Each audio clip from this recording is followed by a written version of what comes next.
भगवत प्रेमी संतों के हृदय कमल में निवास करने वाले भगवान श्री कृष्ण के श्री चरणों में नमन करके आइए हम लोग नित्य दिवस की कथा में प्रवेश करें। बड़ा सौभाग्य कि चर्चा हो रही थी कि दो चीजें जीवन में हों, संत दरस, संत समागम और हरि भजन। संत समागम से हमारा अहंकार मरता है, संतों की सेवा करने से हमारे सद्गुण जागृत होते हैं, मैं कार मरता है, घमंड खत्म होता है, हमें सेवा भाव प्रकट होता है। गुरु शरण में जाएं, संत शरण में जाएं, विद्वानों की सेवा करें, अपने बुजुर्गों की सेवा करें, तो जहां हमको झुकना आएगा वहां हमारा अहंकार खत्म होगा और भगवत नाम संकीर्तन से, हरि भजन से हमारे जन्म जन्म के पाप नष्ट होते हैं। उससे हमें एक स्थिरता आती है, भगवान के मार्ग में चलने की ताकत प्राप्त होती है। ये भजन देता है। आपके पास कितने ही रुपए हो, आप भगवत मार्ग पे चलेंगे पक्का नहीं है, लेकिन यदि आप भगवान के नाम का संकीर्तन करते हैं और कीर्तन यदि आपका जीवन है, तो जन्म जन्म के पाप नष्ट होते हैं और परम तत्व की प्राप्ति होती है। जरा प्रश्न को थोड़ा सा ध्यानपूर्वक सुनना।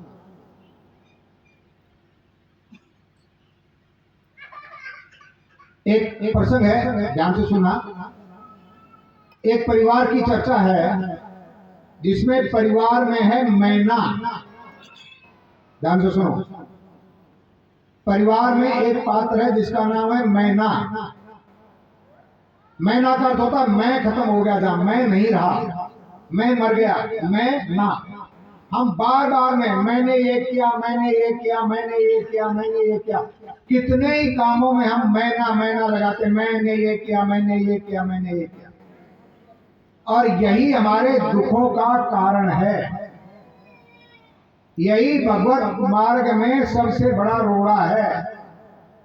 जहां मैं आ गया वहां से भगवान भाग जाते हैं। संत लोग सीधा सीधा बोलते हैं, जब मैं था तब हरि नहीं। अहंकार था तो भगवान नहीं। जब मैं था तब हरि नहीं, अब हरि है मैं ना। मैं जब था तब भगवान नहीं थे, अब मैं मर गया तो भगवान आ गए, अब मैं ना है, मैं खत्म हो गया। प्रेम गली अति सांकरी, प्रेम की जो गली है वो बहुत सकड़ी है, जहां में दो ना समाये, उसमें दो नहीं रह सकते हैं। घमंड और भगवान दोनों एक जगह नहीं रह पाएंगे।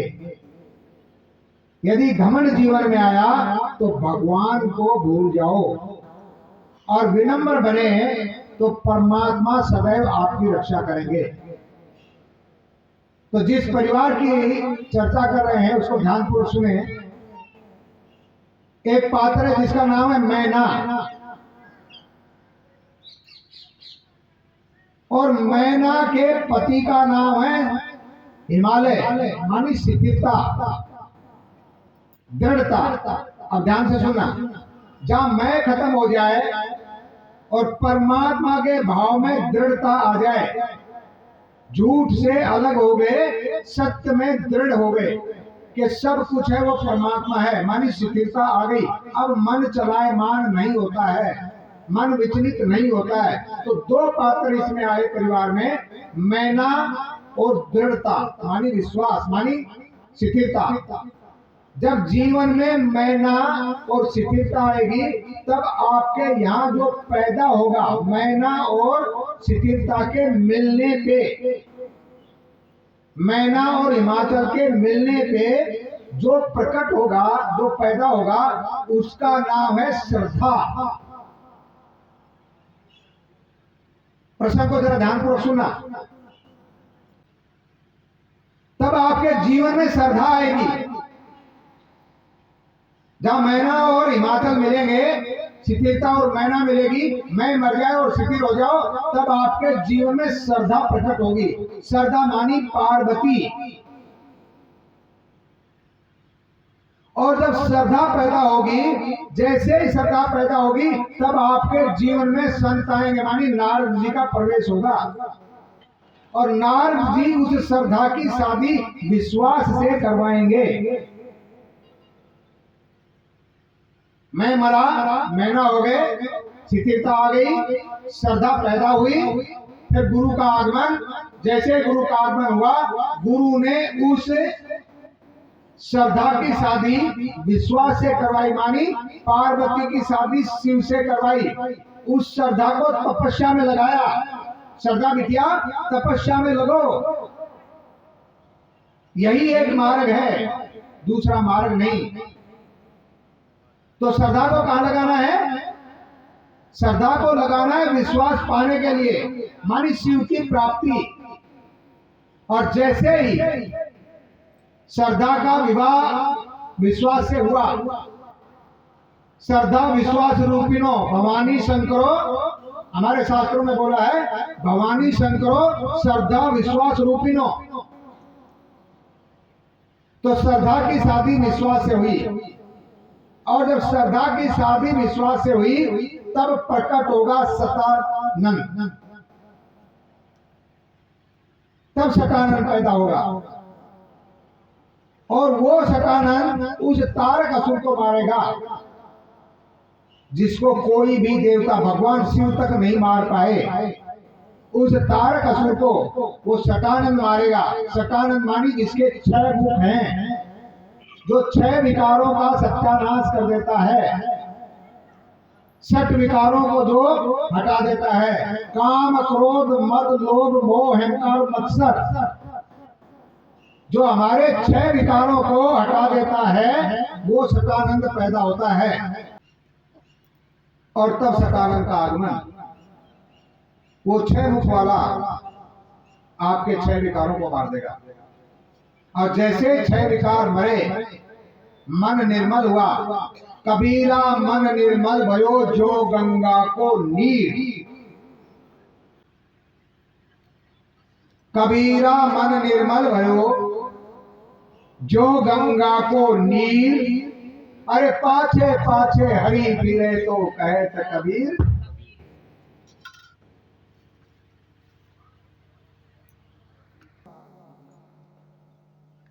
और फिर मंगल करण विघ्न श्री गणपति महाराज, और प्रथम निमंत्रण आपको तो पूर्ण कीजिए। फिर आपके जीवन में गणपति का, ये हमारे एक सदगृहस्थ की कथा है। एक परम सनातनी की कथा है। ये हमारा जीवन होना चाहिए। ये कथा श्रोताओं, मेरे भाई बहनों, ध्यान से सुनना। कथा सुनते हो तो जीवन को यही बनाना है। मैं ना को पैदा करो, मैं को मारो, शिथिलता में बैठो, फिर आपके जीवन में श्रद्धा का पार्कट, और श्रद्धा को सीधी भगवान की भक्ति में लगाओ। जैसे भगवान की भक्ति प्राप्त होगी, तब विश्वास के साथ में उसका विवाह। जैसे विश्वास के साथ में विवाह, तब शतानंद जीवन में आएंगे और हमारे सारे विकारों का नाश करेंगे।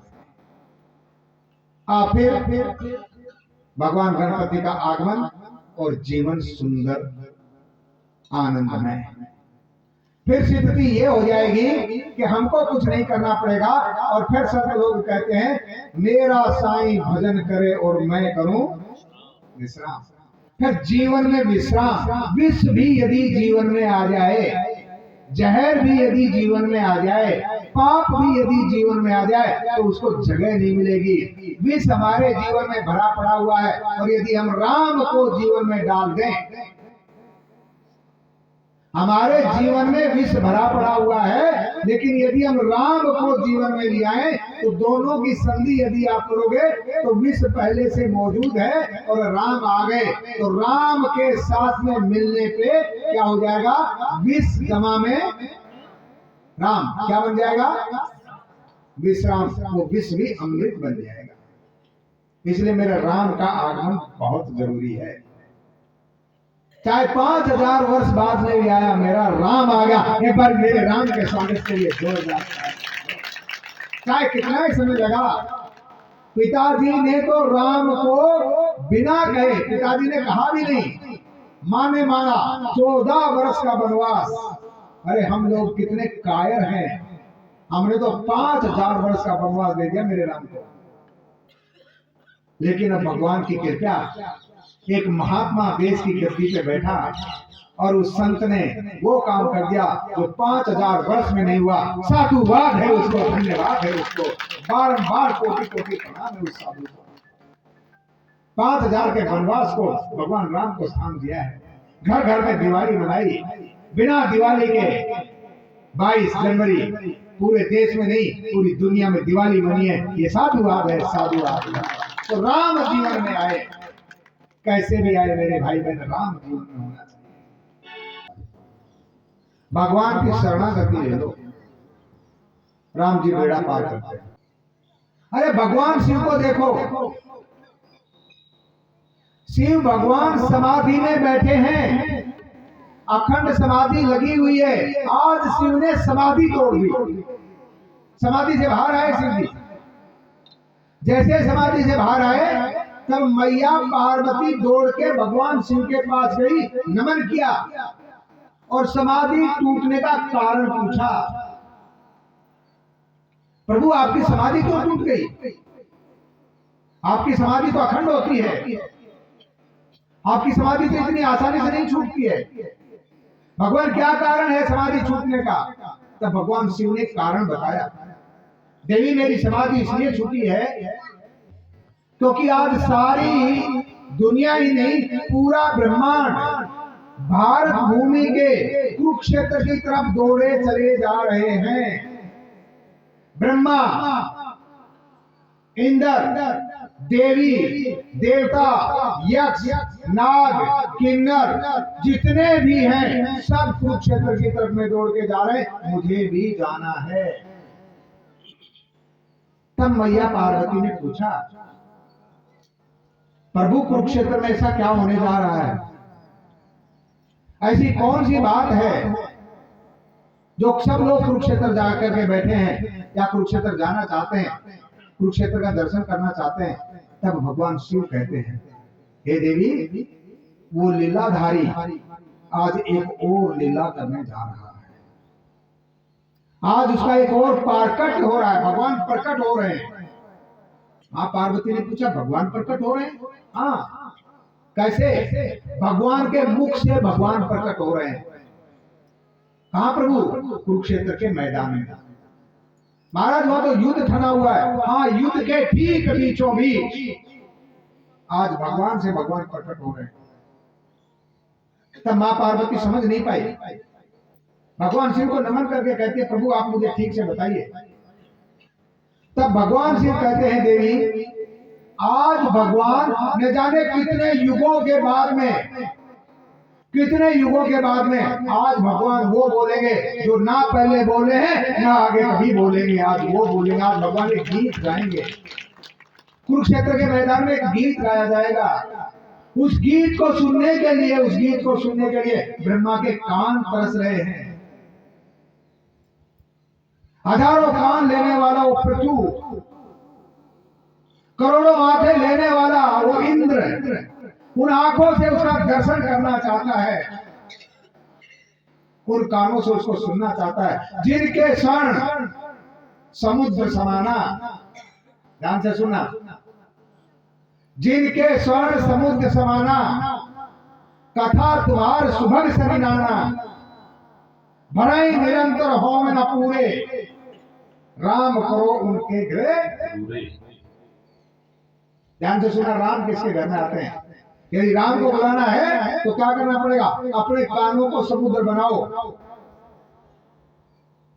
भगवान की कथा गंगा जमुना सरस्वती आदि नदियां जो निरंतर हजारों नदियां समुद्र में गिरती हैं, निरंतर रोज हजारों नदियां जा जा करके समुद्र में गिरती हैं, जिनके स्वर्ण समुद्र समाना, जिसके कान समुद्र के समान हो गए, कथा तुम्हारे सुभग सरिनाना, और तुम्हारी कथाएं निरंतर नदियों की तरह भरती जा रही है, भरे निरंतर निरंतर भरती है, होवे ना पूरे, लेकिन समुद्र कभी भी पूरा, समुद्र कभी नहीं भरता है। निरंतर नदियां गिरती हैं, निरंतर लगातार नदियां गिरती हैं, समुद्र कभी भरता ही नहीं है।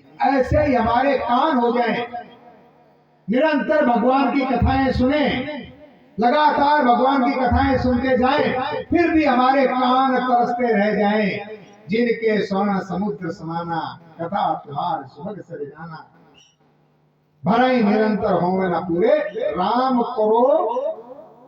फिर आई वाल्मीकि जी कह रहे हैं, राम को शान बता रहे हैं। जब राम जी वनवास गए तो वाल्मीकि जी से पूछा मैं कहाँ रहूं, तो 14 स्थान बताए वाल्मीकि जी ने, 14 में से एक स्थान है